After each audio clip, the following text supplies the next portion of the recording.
Hello and welcome back to my channel. My name is Manoka. If you are new here, please do subscribe so you'll be notified when I post a video. And if you are a returning subscriber, welcome back. See, I told you I wouldn't take 7 months. So let's get into today's topic. So I have been a career coach for a few years now, and I've helped many individuals with defining their personal brands.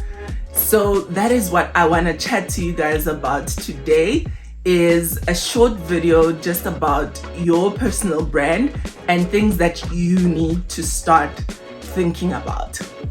So before I get started, when I was preparing for this video, I remembered an incident from last year that really made me laugh so much.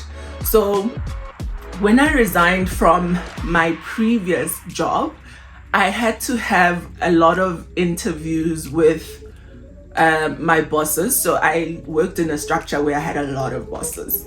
So I had to meet head of HR, head of business unit, head of function, head CEO, like you name it. I had to go through all of those meetings. And they really did try to make me stay, but I was clear on what I wanted. But in one particular meeting, my boss said to me, "Do you know how difficult it is to build a personal brand? So here you're established, everyone knows you, recognizes the value of your work, you're gonna be promoted and all of these other things." But I literally looked at him and I just thought, this person really does not know me. So it's actually in my job description, the coaching work that I did. So it was literally my job to help other people to build their personal brands. I have a little handbook that I've written on that. So I just thought it's so hilarious because I literally thought I wrote the handbook on personal branding. Whatever it is that you think my brand is here with you, I can build that brand wherever it is that I go. All right, so let's jump into the topic. So what is a personal brand? A personal brand is people's perception of you, of the work that you do, and that is basically what people say when you're not around. A lot of people might say, "Oh, I'm a very hard worker," and they think highly of the work that they do, but they don't actually know what others say when they're not around. So think of a product that you purchase. Let us make it something fairly generic. So the bread that you eat. Chances are you buy a particular brand of bread, and there would be a reason for that. The bread might be fresher. It might be a brand that makes healthier bread, less carbohydrates for our wastes.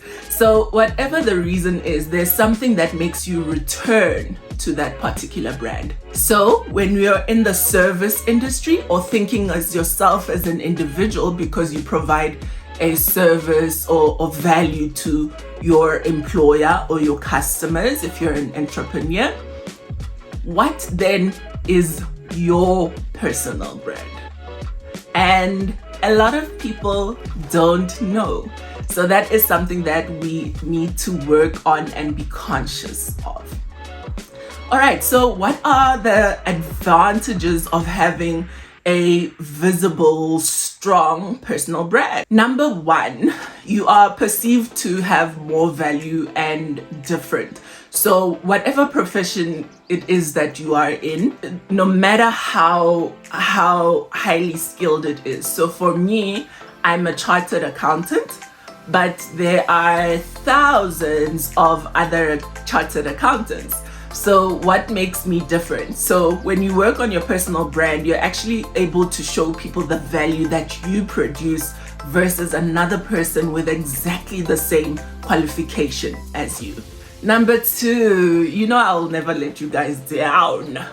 Your earning potential is different when you have an established personal brand. So I'm going to insert this graph that basically shows you, for the same type of people, peers who have different personal brands and visibility, literally your earnings can double, triple, quadruple. It really is crazy how much more you can earn simply by being a good and visible brand. I know you guys want to earn more. Who doesn't want to earn more? Cyril's economy. And then the last one, this is actually so amazing, is being approached for positions or work. This is really, it's so amazing, like to get people who, who approach you, and you don't have to apply for jobs all the time. It's actually them coming and wanting you. That really is amazing and takes away the burden of countless interviews and disappointment. If you're someone who has looked for a job for a while, you probably understand what I mean. All right, so those are the advantages. So what are the traits of a good personal brand? I'm going to run you through a few so that you can consider, am I this trait? Am I demonstrating this trait? So the first one is consistency. Doing what you said or promised you will do. So if I say I will give you this report by Thursday, I give you the report by Thursday. When I realize that I'm not going to make Thursday, I need to notify that person as soon as possible that I will not make Thursday. And then lastly, consider always when you commit to a deadline, is it realistic? So if I actually initially thought Thursday, maybe I should have said Friday to buy me a bit of time just in case. So number one is being consistent, doing what you said you would do when you said you would do it, and communicating if there are any changes to the plan. Number two, being accessible.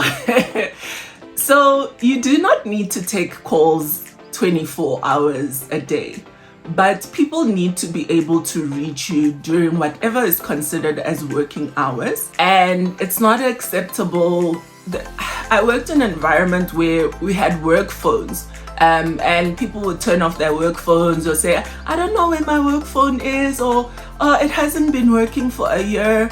Then how do people reach you? People need to know how they're able to reach you. So being accessible is a big part of being seen as a committed person. Doesn't mean I'll take every call. Yes, it might be working hours, but I'm in a meeting and I'll call you back after my meeting, but you need to be accessible. So that's number two. Number three, have integrity.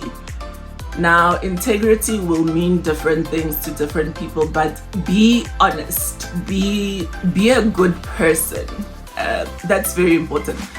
We live in a time where ethics is something that is important to individuals and companies, and working with people who are ethical and have integrity is very, very important. So be that type of person, so that we love your work, but that person lies a lot, or that person does this, therefore I'm no longer interested in working with them. So be someone of integrity and high ethics. Number four, be reliable. So it ties back into number one about consistency, but be reliable, someone that we can count on. So a go-to person. I know if I ask Elizabeth, baby girl would get the job done.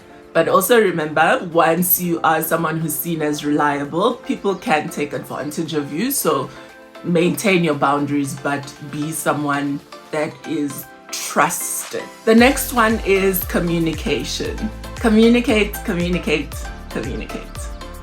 This is really a golden rule in terms of any working environment. try to communicate as much as possible. You rather communicate a little bit too much, and then your colleagues or your clients can say, okay, no, we can tone it down. You don't need to tell me every day, or you didn't need to tell me this. But communicate as much as possible. And then once you've established a good relationship, you can tailor it or lessen it as appropriate. Resilient, someone who doesn't quit at the first try. So this is not to say that you mustn't ask for help, but you must be a person who's willing to push, willing to get to the right answer, but also then know when is enough and then reach out to others for help. You're not reaching out for them to do the work for you, but you're saying, these are the 5 things that I considered. Option 1, 2, 3, 4, 5, and I still haven't gotten to an answer. And then the person who is responsible should then assist you with getting to a final answer. And the last one, this is a personal one for me, but demonstration of passion. I have loved working with people who are passionate in whatever role I was fulfilling. And I've been in different kind of roles and spaces, but the thing that always moves me is when I can see the people's passion for the work that they are doing. So those are some of my favorite traits. This list is not exhaustive. You could have 100 other traits. Let us wrap up. So you've watched all this. How do you then integrate this into your life and your personal brand? Number 1, what do others think of me? Not always a comfortable question, but that is the only way that you will get the answer to what is my personal brand. So step 1 is doing a self-audit, asking people what they think of you. And only then can you then start working on your personal brand, because you actually then are conscious and aware of what others perceive. Number 2, what do I want to be known for? So this is when you then define that brand that you want using the traits that we described and other traits that you want to add for yourself. And that is basically your brand, or your future brand is what you are working towards. Then number 3, a regular reflection. So once you have defined what you want your brand to be, you want to check back in on a regular basis on how you are performing. And that can be, again, through self-assessment. What do I think my brand is? And then asking once again what others think of you. So feedback is very important, and it's part of you understanding what people perceive of you. Okay, so the most important thing that I want to share in this topic, and those of you who have watched my videos, Your Corporate Hustle, either here on YouTube or have listened to me on Twitter, your work does not have a voice. You are your work's ambassador or sponsor. So learning to communicate what you do, learning to communicate how hard you work, those are part and parcel of your personal brand. So that is the one thing. If you forget everything else I said, please remember that. Okay, so I'll give you a little roadmap, but the last thing that I wanted to talk about is resources. So the resources in your personal brand, number 1 is your support system. It's the people that you're going to be asking what they think of you. So that is something that you need for continuous growth. The next one is education and knowledge. Read up about brands, read up about high performing individuals. What is it that you like about those people? And you can then take some points that you would like to integrate into your own brand. The next one is networking and influential relationships. So those really help in terms of spreading the word about the amazing work that you do. But I know how a lot of people feel about networking. I might need to do a separate topic on that. but it is vital in terms of illuminating your personal brand. So thank you so much for watching. Please let me know what you guys think. What are you struggling with from a personal branding perspective? But I will see you all soon. I hope you keep shining and you keep working towards that brand of you that you want everyone to see. Thank you.